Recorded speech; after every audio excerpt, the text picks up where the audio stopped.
Jordan. My husband's here with me today. I just want to give you guys a little bit of my testimony. It's been 4 years since tragedy has hit my life, and I have never given on a scale like this before, so this is new for me. So bear with me real quick. On May 9th, 2018, I was driving to work. I was a nurse at Waterman. I was a labor and delivery nurse for 19 years. And I was going over the Lake Harris Bridge and thinking to myself as I went on the bridge that life was pretty good. My ex-husband had gotten thyroid cancer, but he was on the mend from that. Things were, in all aspects, going well in our lives. Work was good, the kids were good. And then that split second, my Nissan Altima had a blown tire. It was my third blown tire in a month on that car, on the right side. It immediately pushed my car to the side, my rim hit.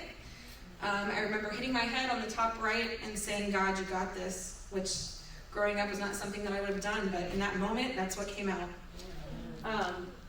It's hard to look at sometimes. And then I don't really remember anything after that until I took out 8 PSI side rail. I do remember flying through the air and thinking like, oh my gosh, this is just like in the movies, like this really happens. And I hit the water and I was flat up and down. On this picture you can see I was actually still drowning in the car. I couldn't get to any of the windows. My airbags were covering every window possible. I'm barely 5 foot. So I climbed on my console and I was beating my window, or trying to, with my left arm. With no avail. The water just kept getting higher and higher. I remember passing out probably 5 or 6 times that I can remember. And I remember going to my nose and my mouth and thinking, oh my gosh, this is it. This is how I'm going out. And I wasn't panicked for some reason. There was a calming effect that came over. And behind me was this huge light that appeared. And there was a man with long brown hair. Face was too bright to see. Sorry. And hand reached down. Now, as a nurse and an ex-firefighter and paramedic's wife, my mind had been beat up in that car. And I thought, oh my gosh, somebody's finally coming to save me. In the literal sense, I didn't really think that was what was going to happen. But when I reached for that hand, I got scared because I realized it was God. And I yanked it back, and my husband, he's an evangelist. He laughs at me all the time. Why didn't you grab him? He would have healed everything. And I said, because I just thought that meant I was leaving this world, and I wasn't ready to do that. So that's when I started engaging in conversation with God. Everything that I was saying, he was answering. I was telling him I had 2 kids. I didn't want to go out like this. I had so much more I wanted to do with my life. And there was a man and a woman. God bless her and her faith. Her and her husband, Melissa, and her husband were coming at me on the bridge. And they were with their children. They witnessed the whole accident. He was ready to jump in. You can't see it here, but on this picture, there was an alligator over here that they were feeding to get it away from my car. And it was about 25, 30 feet down. So she was bawling and saying, please don't jump in yet, let me pray. And so she did. She got 19 people together in a prayer circle on that bridge and asked for him to get me out safely, which had to be the same time that I was conversating with him because my back windshield just disappeared, y'all. Yes. And it wasn't that it broke off. It wasn't that it was floating in the water. It wasn't that it shattered. It was just gone. And I was able to get my head out. I was able to pull myself out before my car sank to the bottom of the lake.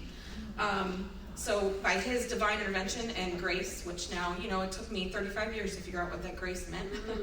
I think a lot of us use it, and a lot of us throw it out there. They don't really think that people understand the true meaning of it. And I don't think that until you've gotten that undeserved love from God, you can't give it to anybody else. And I got that. And so I was pretty broken up. My windshield was just gone. It was crazy. I exited the car. I got, helped by people on a boat who took me to the hospital. I had a broken tailbone. I had 3 broken ribs. I had a brain injury and a concussion, and just mentally and physically just drained and beat up. And I couldn't question that God was who he was because I saw him.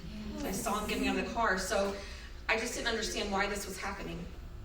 And so I stayed home for about 4 months. My ex-husband had gotten cancer from firefighting. He was a civil service firefighter in the Air Force. And we removed 2 tumors that pushed his windpipe in half. He was on 23 different medications, so our time was crazy at that point, but we were getting through it as a family. And 6 months, almost to the day after this car accident, my ex-husband committed suicide. My boys were 10 and 13. Sorry. It was probably one of the hardest things I've ever had to do, was to trust him, knowing that he had a plan and that he knew why all this was happening, and not to deny my faith, because I just couldn't. I couldn't at all. And it was a hard time. But I remember having a conversation with my boys. They were 10 and 13. When we were going to go back to my mom's house in the Panhandle, and I said, you guys understand what grace is. I said, most kids your age don't. I said, you saw mom get saved in a car. You've seen him save me. Now you can do that with other people, and you can show love and compassion. And so we held ourselves to that standard when we went back home. I even have it tattooed on my grace, not perfection, because I needed a reminder to be like, I just have to be me, you know, and he's going to handle all this. And I remember going back home, and I was afraid to go back to church. I was kind of hurt and didn't understand why. And I went to a small group, and there was an amazing woman, Stacy, who had lost a baby probably 3 years before I had met her.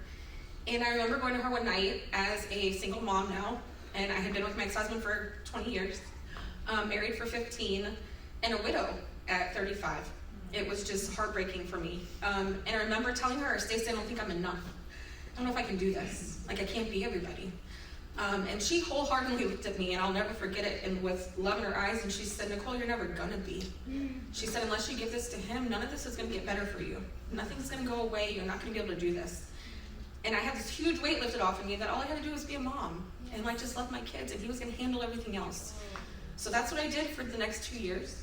And then Joe came into our lives, and I was done with men, let me tell you. So I remember telling God, like, you got one shot, because this is it for me. And he said he's gonna be trouble, but he'll be worth it. He's completely worth it. So he actually helped my boys, they love him like a dad, lead us back to the Lord and the church and grow our faith. And I knew that was from God, because I remember coming home and I remember crying, because I was, we were dating, still had my wedding ring on. And my 13-year-old was like, Mom, what's wrong? And I said, I don't know how to tell you this, P. I said, but I love your dad. I said, but God has brought this man in my life, and I really feel like for our family, this is where we're supposed to be. And without hesitation, he knelt down in front of me, and he pointed at my heart, and he said, you have Daddy there, and he would want you to be happy.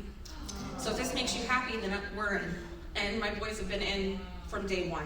So my 13-year-old I remember him telling me, like, Mom, I miss Dad. I know he's in a better place with Jesus.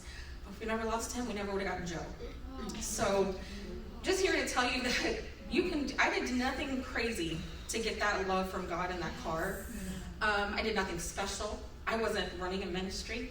I was not going to church every Sunday.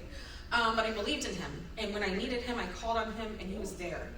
And so I just want to